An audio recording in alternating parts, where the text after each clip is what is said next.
Assalamualaikum warahmatullahi wabarakatuh. Hari ini kita akan belajar Al-Malik, Al-Aziz, dan Al-Quddus. Berikut kompetensi dasar yang akan kita pelajari pada pagi hari ini.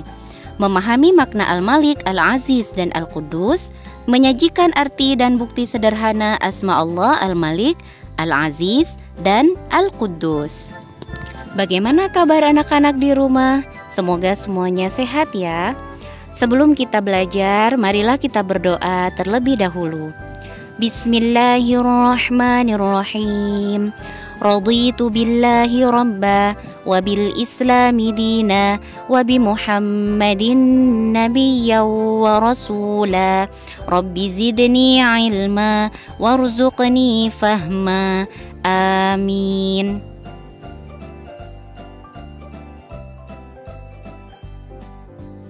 Baiklah, sebelumnya kita mengingat terlebih dahulu ya.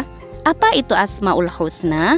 Asmaul Husna adalah asma, yaitu nama-nama, dan husna yang berarti baik. Jadi, Asmaul Husna adalah nama-nama yang baik, yang merupakan nama-nama Allah dan berjumlah 99. Baiklah, pertama kita akan belajar Al-Maliku. Al-Maliku, Al-Maliku yang bermakna yang maha merajai. Makna Al-Malik. Al-Malik atau yang maha merajai artinya Allah Subhanahu wa ta'ala berkuasa atas segala sesuatu, baik dalam hal memerintah ataupun melarang. Selain itu, Al-Malik juga bermakna yang memiliki segala sesuatu. Ia tidak membutuhkan kepada sesuatu apapun, tapi sebaliknya, segala sesuatu membutuhkannya. Selanjutnya, di dalam Quran surah Al-Hasyr ayat 23 disebutkan, A'udzu billahi minasyaitonir rajim. Huwallahu alladzi la ilaha illa huwal malikul quddusus salamul mu'minul muhaimin. Al-mu'minul muhaiminul azizul jabbarul mutakabbir. Subhanallahi amma yusyrikun.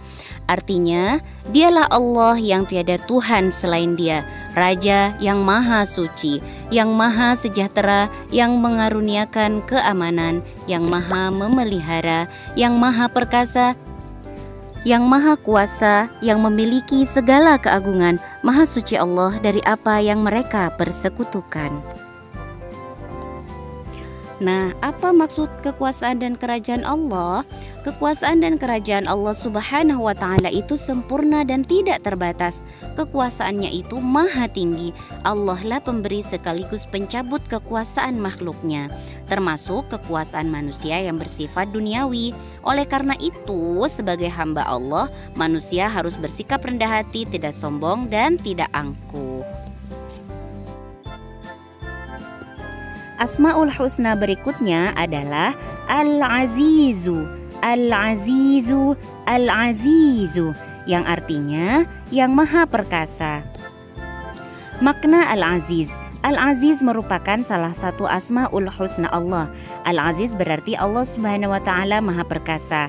Dia dapat berbuat sesuai dengan kehendaknya. Jika Dia menghendaki banjir terjadi, banjir itu pun akan terjadi. Jika Allah Subhanahu wa ta'ala menghendaki hujan yang turun berhenti, maka hal itu pasti terjadi. Bahkan ketika Dia berkehendak turun hujan, ketika matahari bersinar, hal itu pun pasti terjadi. Dalam Al-Quran surah Yasin ayat 1-5 disebutkan, A'udzu billahi minasyaitonir rajim.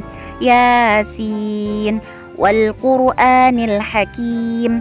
Innaka laminal mursalin ala siratim mustaqim. Tanzilal azizir rahim. Baiklah, apa maksud dari Al-Aziz? Allah Subhanahu wa Ta'ala merupakan sumber dari segala kekuatan yang ada. Oleh karena itu, barang siapa mencari sumber kekuatan di luar Allah Subhanahu wa Ta'ala, maka akan datang saatnya ia binasa. Semua makhluk pasti membutuhkan Allah, tetapi Allah tidak membutuhkan makhluknya. Nah, dalam kehidupan sehari-hari, kita harus bersikap tegar dalam menghadapi segala masalah, karena kita mempunyai Allah yang Maha Perkasa. Asmaul Husna berikutnya adalah Al-Quddusu, Al-Quddusu, Al-Quddusu, yang artinya yang Maha Suci. Makna Al-Quddus, yang dimaksud nama Allah Al-Quddus adalah Dia bersih dari segala macam kekurangan dan aib serta kesalahan. Artinya, Allah Subhanahu wa Ta'ala amat jauh dari sifat-sifat jelek dan lebih pantas menyandang sifat-sifat baik dan mulia. Dalam Al-Quran, surah Al-Hasyr ayat 23, sama seperti pada Asmaul Husna Al-Malik, disebutkan A'udzu billahi minasyaitonir rajim. Huwallahu alladzi la ilaha illa huwal malikul quddusus salamul mu'minul muhaimin. Al-mu'minul muhaiminul azizul jabbarul mutakabbir. Subhanallahi amma yusyrikun. Al-Quddus berarti Maha Suci, maka Allah Subhanahu wa Ta'ala menyukai kebersihan dan kesucian. Oleh karena itu, kita sebagai manusia hendaklah selalu dalam keadaan bersih. Misalnya, kita diwajibkan berwudu sebelum sholat untuk menghadap Allah Subhanahu wa Ta'ala. Tubuh harus bersih dari kotoran dan najis, menyucikan pikiran kita dari hal buruk, prasangka buruk, dan nafsu yang kotor, karena niat buruk akan menghasilkan kejahatan. Nah, berikut adalah resume atau kesimpulan dari Asmaul Husna Al-Malik, Al-Aziz, dan Al-Quddus. Terima kasih solih-solihah, semoga bermanfaat. Marilah kita tutup dengan Alhamdulillahirrabbilalamin. Wassalamualaikum warahmatullahi wabarakatuh.